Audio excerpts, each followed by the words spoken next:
not enough of us destroy what we create. We need to crumble our blossoms and buds in our hands. Who has felt that powder and been unhappy?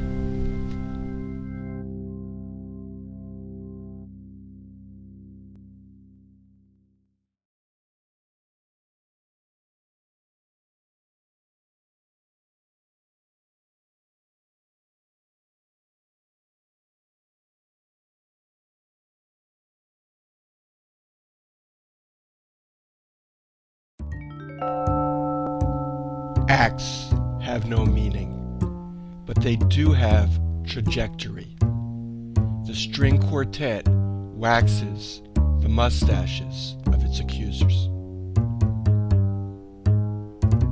Innocence has no meaning, but it does have motive. When the lamprey pond overflows, the pole beans will require stanchions.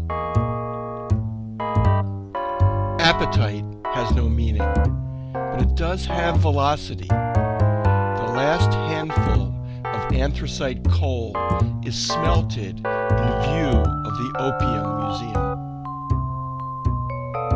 Marriage has no meaning, but it does have pedigree. The box turtle in the intersection tries as the twilight worsens to back up. Mystery has no meaning, but it does have gristle. Fog spreads across the mustard grass with no regard for the black ice on the bridge.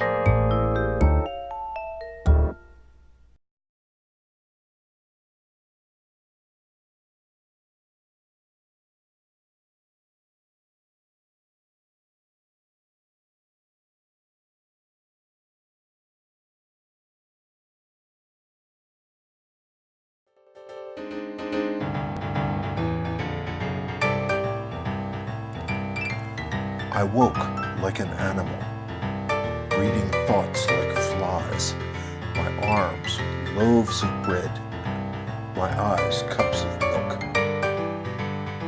Set the sawdust, I'm hungry for locusts.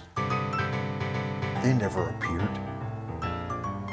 I ran grumbling for shrubbery. Gone. The colors have no money left. The world was a leaf at the cockpit of dust. I screamed, and it shattered. Water poured through me. I ran, a crazed rabbit. Shots rang out from the bunker ocean. I was laid low by the shrapnel of design.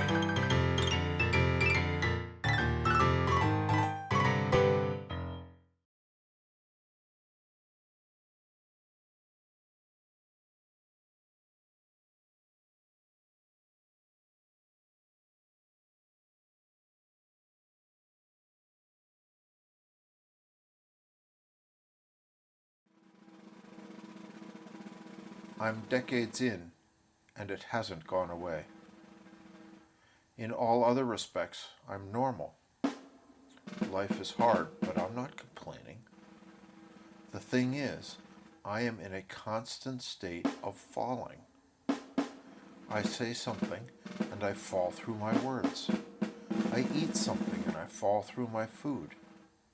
I step on the accelerator, and I fall right through the road. I hardly sleep. Dreams are literally pitfalls. On my last birthday, I was given a harness to trick my mind into thinking I was tied to something. I hooked it to the radiator and ventured out the door. The straps broke, and I went sprawling. That descent still hasn't ended, but how long can one truly fall?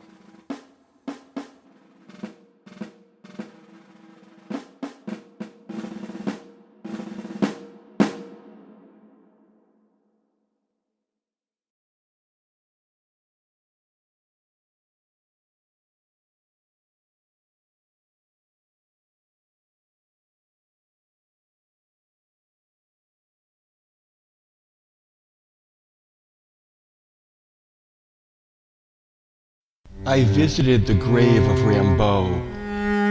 It was pale blue, like the blood of a baby penguin.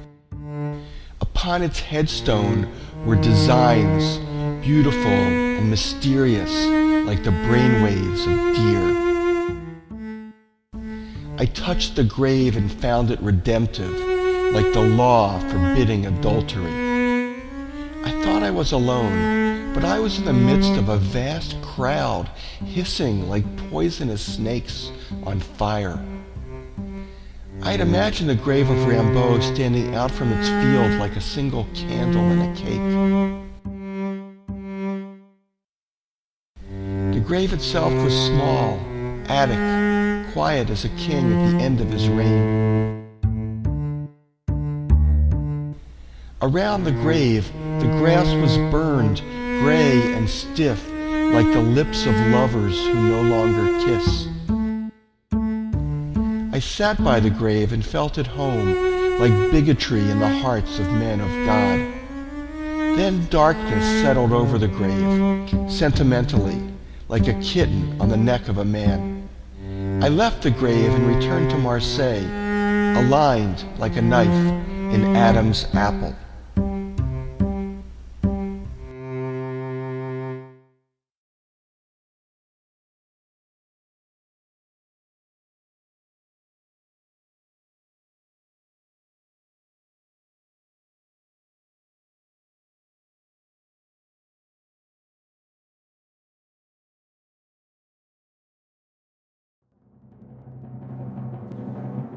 Was there, he wondered, some parasite, some infiltrated germ, some totalitarian pest, asbestos fiber, cancerous particle, irradiated isotope, sliver of glass, peach pit, foam nugget, stray hair, impinged corpuscle, magnesium wad, metaphysical quill, or arrant stalk moored in him? Or what? Why was it so difficult to move toward anything? Was his will congealed? His doctor recommended an Arctic cruise. He travels to a frozen stream, a frozen lake, a frozen sea. He photographs the awesome ice. A glacier calves inside him.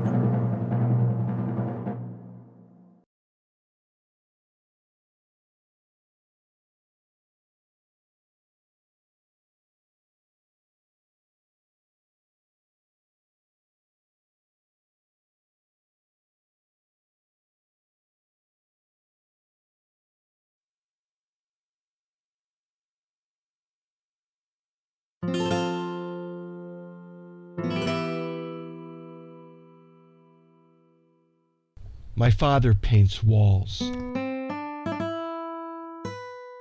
My father paints walls because the daylight is malignant and his eyesight is benign. Because dead trees mock him, because death's weather courts him, because time's wife spits through cracks.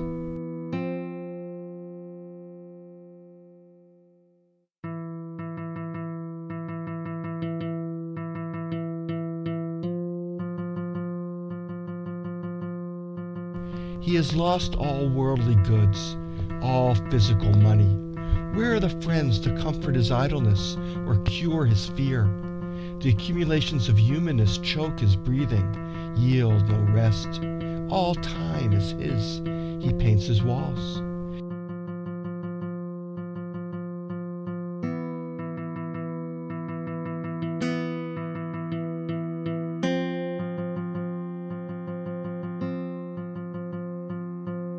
The king has commanded his demise, vowed to make my father wear an axe, to scissor his eyes, set fire to his skin, all to scratch envy's initials on his heart with a pebble and a rag.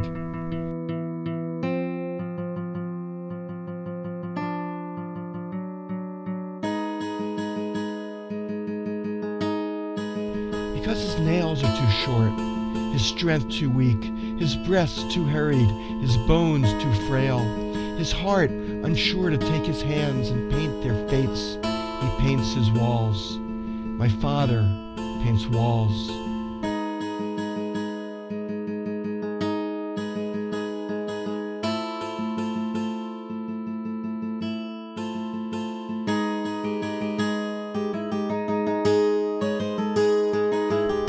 walls are monsters, cities, men, gods, murderers, pilgrims, a witch, a spy, 2 rifles, a woman, a dog in the sand. These I see, these he lives. Poor father, housed in a private darkness, alone on another earth.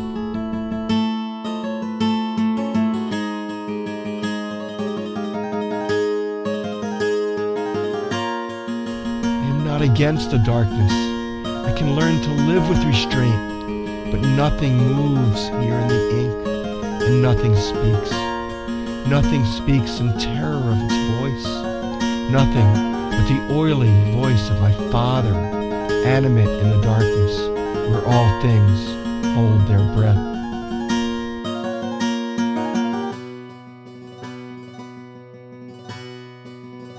Last week, I returned home and entered the house of a deaf man, disenfranchised of patrons, beyond the vile hearing of the world. I entered the house of Goya the painter, self-abandoned, deaf to light. I entered the house and saw Goya sitting in misery, swallowed by darkness.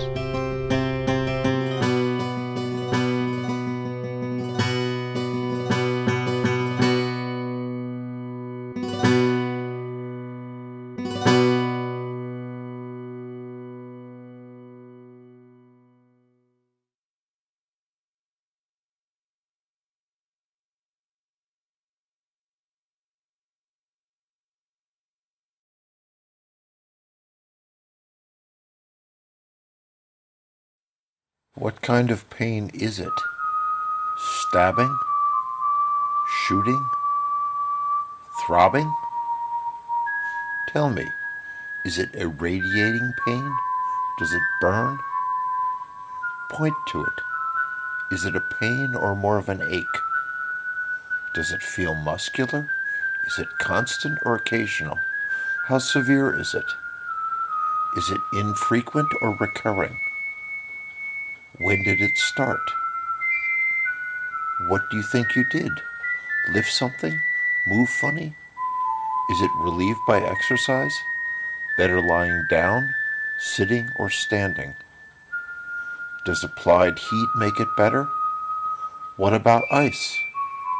You think it could be stress related? No, different. A different kind of pain.